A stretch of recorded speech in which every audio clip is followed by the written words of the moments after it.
আমাদের চন্দ্রনপুর গ্রামীণ যুব মেলা ২৭তম বর্ষ শুরু হতে চলেছে আগামী ১২, ১৩ ও ১৪ জানুয়ারি চন্দ্রনপুর নিজস্ব ফুটবল ময়দানে। আমাদের এখানে থাকছে রক্তদান শিবির, স্বেচ্ছা রক্তদান শিবির, বস্ত্র বিতরণ অনুষ্ঠান এবং আমাদের কলকাতা থেকে আগত হেলথ কেয়ার, মানে যেটা ফ্রিতে আমাদের গ্রামের মানুষ যারা টাকা পয়সার অভাবে যারা বাইরে চিকিৎসা করতে পারে না, তাদেরকে আমরা ফ্রি চিকিৎসা আমাদের ক্যাম্প করা হবে কলকাতা থেকে।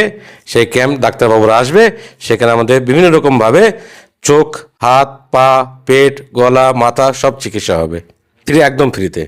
আমাদের এখানে সাংস্কৃতিক অনুষ্ঠান হয়, বাউল সঙ্গীত হয় ও বিভিন্ন বহিরাগত শিল্পীর সমন্বয়ে বিচিত্র অনুষ্ঠান হয়। আমি স্টিং নিউজের যেসব দর্শক ভাইরা আছে তেনাদের উদ্দেশ্যে বলছি, আমাদের আর একটা জিনিস যেটা আকর্ষণীয়, যেটা আমাদের কাছ থেকে, আমাদের সমাজ থেকে বিলুপ্তর পথে, সেটাকে আমরা নতুন করে আমরা আবার শুরু করতে চলেছি এই চন্দ্রপুর গ্রামীণ যুব মেলায় যাত্রাপালা। আপনারা যাবেন, খুব ভালো লাগবে। আমাদের এই যাত্রাপালায় আমাদের গ্রামের মানুষজনই এই যাত্রাটা অংশগ্রহণ করছে। শিক্ষামূলক প্রতিযোগিতা অনুষ্ঠান হয়, পুরস্কারের বিতরণ অনুষ্ঠান থাকে, আমাদের সাংস্কৃতিক অনুষ্ঠানের মধ্যে আমাদের সব কিছুই থাকে। আমাদের এই মেলায় কুইজ প্রতিযোগিতা অনুষ্ঠান, বসে আঁকো প্রতিযোগিতা, কবিতা আবৃত্তি প্রতিযোগিতা, আরও আমাদের অনেক প্রতিযোগিতা অনুষ্ঠান হয়। পাশাপাশি যেমন খুশি সাজো ও এছাড়াও ইত্যাদি প্রতিযোগিতামূলক অনুষ্ঠান আমাদের মেলায় হয়। খুব উৎসাহ পেয়েছি আমরা। আমাদের মেলাটা আজকে প্রায় ২৭ বছর ধরে চলছে।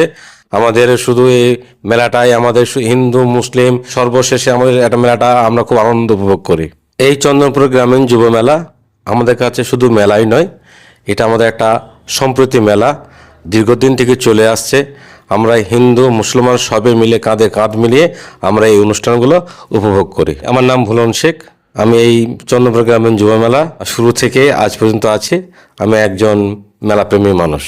আমাদের সামাজিক অনুষ্ঠান বলতে এখানে সাংস্কৃতিক অনুষ্ঠান করা হয় 3 দিনই, 12, 13, 14 জানুয়ারি সন্ধ্যাবেলায়, এবং এর সাথে আমাদের 13ই জানুয়ারি যেটা মেডিকেল ক্যাম্প এবং রক্তদান শিবির করা হবে, এবং এর সাথে বস্ত্র বিতরণও করা হবে 13ই জানুয়ারি।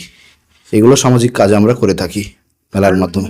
চন্দনপুর গ্রামীণ যুব মেলা, এই মেলাটা পুরো পরিচালনা করে আমাদের চন্দনপুর তরুণ সংঘ ক্লাব।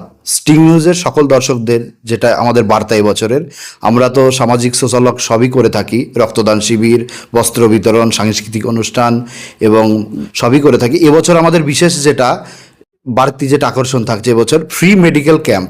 এটা আমরা ফ্রিতে সকল মানুষের চক্ষু পরীক্ষা, মেডিকেলের শরীরের যাবতীয় যা চেক আপ ফ্রি করা হবে। এটা 13ই জানুয়ারি সকাল 11টা থেকে দুপুর 3টে অবধি করা হবে 13ই জানুয়ারি।